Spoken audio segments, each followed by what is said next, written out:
Hey guys, how are you? Welcome to my channel Kishan's Concept. My name is Kishan Thakur and this is my introduction. आज से हम एक नया course शुरू करने जा रहे हैं जो कि उन कैंडिडेट्स के लिए है जो इंग्लिश स्पीकिंग सीखना चाहते हैं। और ये कोर्स आपको क्या प्रोवाइड करेगा, देखते हैं कोर्स इंट्रोडक्शन। इस कोर्स में आपको सबसे पहले हम basic knowledge of English grammar सिखाएंगे और इसमें मैं आपको हर पार्ट में कुछ वोकैबलरीज दूंगा याद करने के लिए जो कि रोज़मर्रा की ज़िंदगी से रिलेटेड होंगी। और इस कोर्स को कंप्लीट करने के बाद आप एक गुड लिसनर और गुड स्पीकर बन जाएंगे। तो जैसा कि मैंने कहा, ये इस सीरीज़ का पहला क्लास है। So this is the part 1 और इसमें हम क्या क्या सीखेंगे आइए वो देखते हैं। सबसे पहले हम बात करेंगे ग्रामर के बारे में, जिसमें हम लैंग्वेज और उसके स्ट्रक्चर को समझेंगे। फिर हम देखेंगे वर्ड्स क्या होते हैं, जिसमें हम अल्फ़ाबेट एंड लेटर्स के बारे में जानेंगे। फिर हम देखेंगे सेंटेंस, जिसके अंदर सब्जेक्ट एंड प्रेडिकेट होता है, उसके बारे में जानेंगे। तो चलिए शुरू करते हैं। सबसे पहले ग्रामर क्या होता है। देखिए, ग्रामर एक फॉर्मेट है जो कि हर लैंग्वेज का अपना अपना होता है।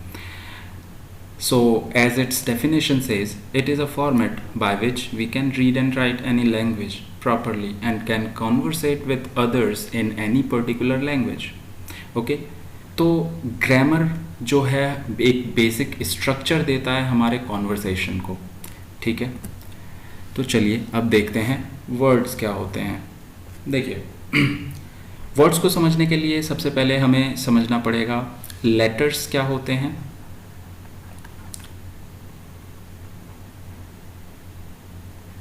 देखिए, हम सब जानते हैं हमारे इंग्लिश में हमारे पास 26 लेटर्स होते हैं A to Z। ये जो लेटर्स होते हैं, जब हम इन्हें सीरीज़ में अरेंज करते हैं from A to Z, then हम इस पूरे ग्रुप को अल्फ़ाबेट के नाम से जानते हैं।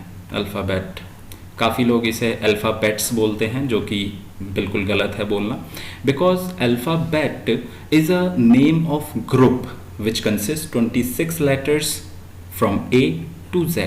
ओके, सो अगली बार से आप ध्यान रखें, कभी भी अल्फ़ाबेट का नाम लें तो अल्फ़ाबेट बोलें, अल्फ़ाबेट्स नहीं। ओके, अब हम चलते हैं कि वर्ड्स क्या होते हैं। तो देखिए, वर्ड्स जो हैं वो इन लेटर्स से मिलकर बनते हैं और जैसा कि डेफिनेशन कहता है, word is a meaningful group of letters including vowels and consonants.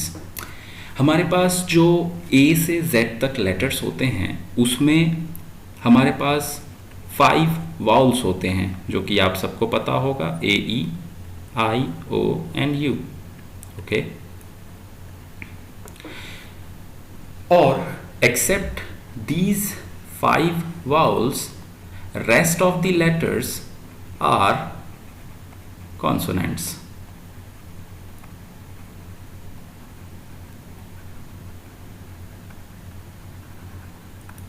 Okay, तो देखिए, कोई भी वर्ड बनता कैसे है। हमें पता है कि बिना वाउल के कोई भी वर्ड, मीनिंगफुल वर्ड नहीं बन सकता। अगर हम रैंडम लेटर्स ले लें, like P, A, P, G, L। Okay, ये एक रैंडम 3 लेटर्स हैं। अब देखिए, इसमें एक भी वॉवेल हमने यूज़ नहीं किया है, तो क्या PGL कोई हमें मीनिंग देता है? नो। सो PGL हमें कोई मीनिंग नहीं देता। क्यों? क्योंकि इसमें एक भी वॉवेल यूज़ नहीं हुआ है। अब जैसे मैंने कहा PEN, पेन, ये 3 लेटर्स का एक वर्ड है जिसके अंदर एक वाउल यूज़ हुआ है और 2 कॉन्सोनेंट्स यूज़ हुए हैं। अब ये हमें एक मीनिंगफुल वर्ड बता रहा है, जो कि हमें पता है एक पेन क्या होता है। एक पेन हमारा यानी कलम, पेन होता है और ये एक मीनिंगफुल वर्ड हुआ। इसी तरह से कोई भी वर्ड आप लीजिए, कोई भी एनी वर्ड, अगर उसमें वाउल एंड कॉन्सोनेंट का कॉम्बिनेशन है तो वो एक मीनिंगफुल वर्ड होगा। अदरवाइज अगर उसमें एक भी वाउल यूज़ नहीं हुआ है तो वो एक मीनिंगफुल वर्ड हमें नहीं देगा। ओके, तो आई होप कि आपको वर्ड्स क्या होते हैं समझ में आ गया होगा। चलिए आगे बढ़ते हैं। अब आते हैं हम अपने अगले टॉपिक पे, जो कि है सेंटेंस। अब सेंटेंस को समझने के लिए थोड़ा गौर करिएगा।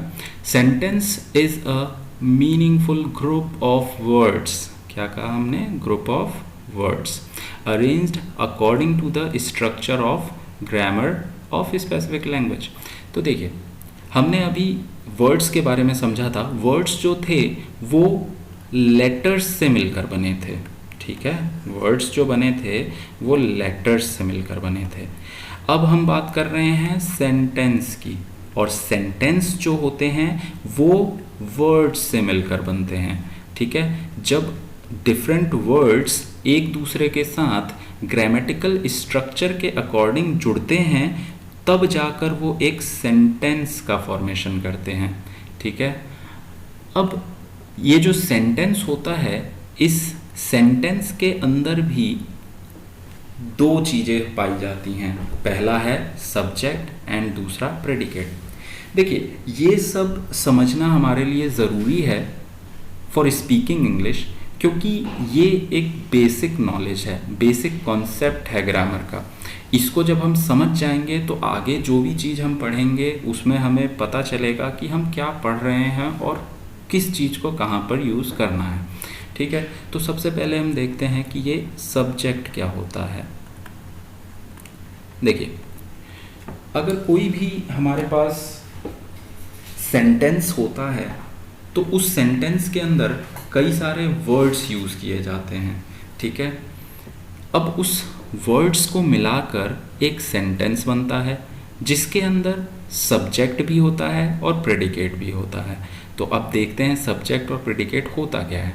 एक्चुअली में जैसे मैं एक सेंटेंस लिखता हूँ, Akbar was a great king, ये पूरा एक सेंटेंस है। अब जैसा कि आप देख रहे हैं, इसमें अकबर एक वर्ड है, वॉज एक वर्ड है, ए एक लेटर, ग्रेट एक वर्ड, किंग एक वर्ड। तो ये डिफरेंट वर्ड्स आपस में एक स्ट्रक्चर्स के अकॉर्डिंग जुड़े हुए हैं और इनने एक कंप्लीट सेंटेंस का फॉर्मेशन किया है। अब इसमें हम देखते हैं कि सब्जेक्ट क्या होता है और प्रेडिकेट क्या होता है, ठीक है। देखिए, सबसे पहले किसी भी सेंटेंस के अंदर ये दोनों चीज़ें पाई जाती हैं, सब्जेक्ट और प्रेडिकेट, ठीक है। ये बहुत इंपॉर्टेंट है समझना। समझिए, सब्जेक्ट जो होता है किसी भी सेंटेंस के अंदर उस पार्ट को बोला जाता है जिसके बारे में हम उस सेंटेंस में बात कर रहे हैं, ठीक है। मतलब अगर मैं किसी सेंटेंस में किसी एक पर्टिकुलर इंसान या किसी चीज़ के बारे में बात कर रहा हूँ तो वो चीज़ या वो इंसान उस सेंटेंस का सब्जेक्ट कहलाता है। जैसे इस सेंटेंस में Akbar was a great king, हम बात कर रहे हैं कि अकबर एक बहुत महान शासक था।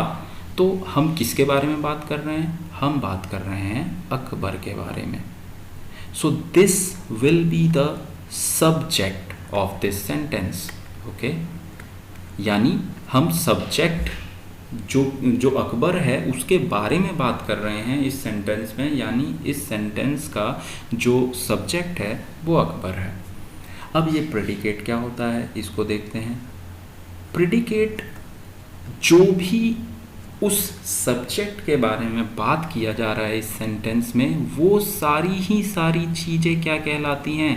वो होती हैं predicate. Okay, so all this part of this sentence will be known as predicate. तो देखिए, हमें यहाँ से दो चीज़ें पता चलती हैं। सेंटेंस एक मीनिंगफुल ग्रुप ऑफ वर्ड्स होता है। उस सेंटेंस के अंदर दो चीज़ें पाई जाती हैं, एक होता है सब्जेक्ट और एक होता है प्रेडिकेट। सब्जेक्ट उसे कहते हैं हम जिसके बारे में हम सेंटेंस में बात कर रहे हैं। और प्रेडिकेट वो होता है जो भी हम उसके बारे में बात कर रहे हैं। तो जिसके बारे में बात कर रहे हैं दैट इज़ सब्जेक्ट, और जो भी बात कर रहे हैं दैट इज़ प्रेडिकेट।